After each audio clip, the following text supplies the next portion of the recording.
Okay, so I wanted to make a quick video. I've gotten a lot of positive response from the video I posted with the Invective and the Dover. I was kind of surprised because I really just threw it together last minute, but I was inspired by the sound I was getting.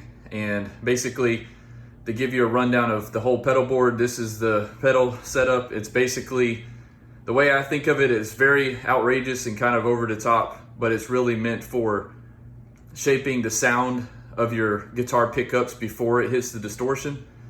So generally, most people just use like a drive. Some people use EQ. Some people just hit the front end of the amp hard. For this, I think I love it because you have so many other options available for you. And I think of the DI sound kind of like how you mix a sound in like a DAW or something, like maybe your snare drum or kick drum. Well, I think of that as like my guitar pickups, how I shape the sound before it hits the distortion. So to give a quick rundown, this is kind of at the last minute, so hope everybody understands why I'm doing it this way. But basically the EQ shapes the sound. You cut some of the top end and bottom end of it's like I said, it all depends on your pickup and what you enjoy. I seem to find that that works really well. The second EQ kind of shapes the sound a little bit more if you want more bottom end or more top end. And these knobs may have been hit a little bit, so they may not be exactly the same, but all your pickups are going to have a different sound anyway, so you can't really just copy and match. But I would say experiment. If you don't have any pedals, do it in your DAW. If you have like an amp sim, use like the EQs and stuff in the DAW and you can get similar results.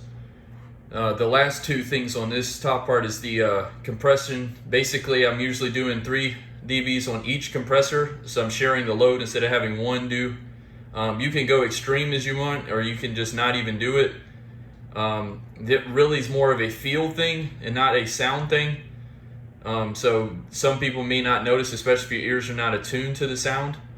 But I really find that it helps give you more of a snappier characteristic the way I have them set.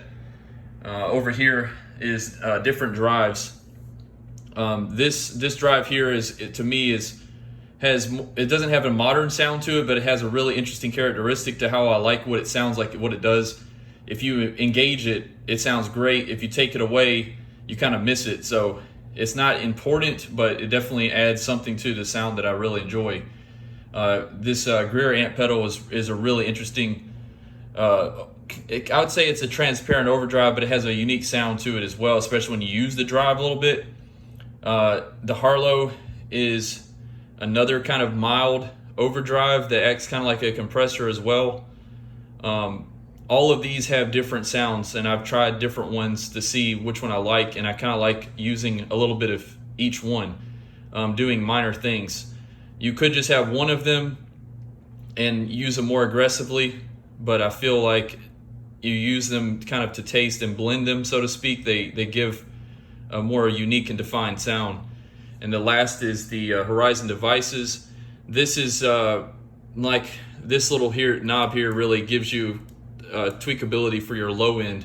So even though all of these pedals are doing things to shape the sound, you can have it set very, lax and just have the pedal do its thing.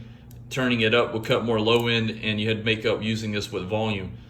And this was actually what was in the video. I had a sub kind of blended in, and it just made it sound monstrous. And I would just use phone audio. Usually I mic up, so I was pretty impressed with how it sounded, and that's why I figured I'd just post a video real quick. And the last thing's a gate. You could probably put this in the front of the chain. You can also run this where you have it gating the effects loop of your amp as well. So you can really, a lot of high gain amps will have like a normal amount of hiss to them, even with a gate sometimes, especially when you have a lot of gain. And then this pedal here allows me to run to 2 separate amps, and it actually has a built-in boost on as well. You can engage. So this chain is pretty ridiculous. Most people just use a drive, like I said, or maybe they might just use some EQ, but I find that using this shapes the DI sound the way I kind of want it. And literally just changing a few knobs, like if I wanted to add in like 250, which is kind of a muddy zone, it can actually help fill out the distortion characteristic better sometimes.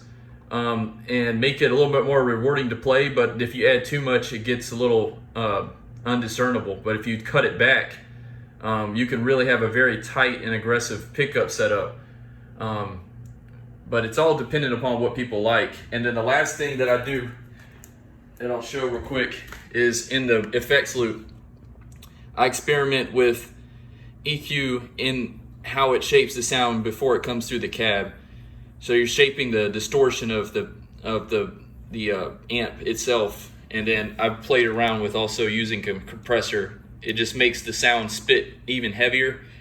Not saying it's something to do, not saying that any of this is right, but like I said, just experiment. If you have any questions or comments, maybe I'll do a video a little bit more detailed and actually have sound examples to show the difference what each pedal does.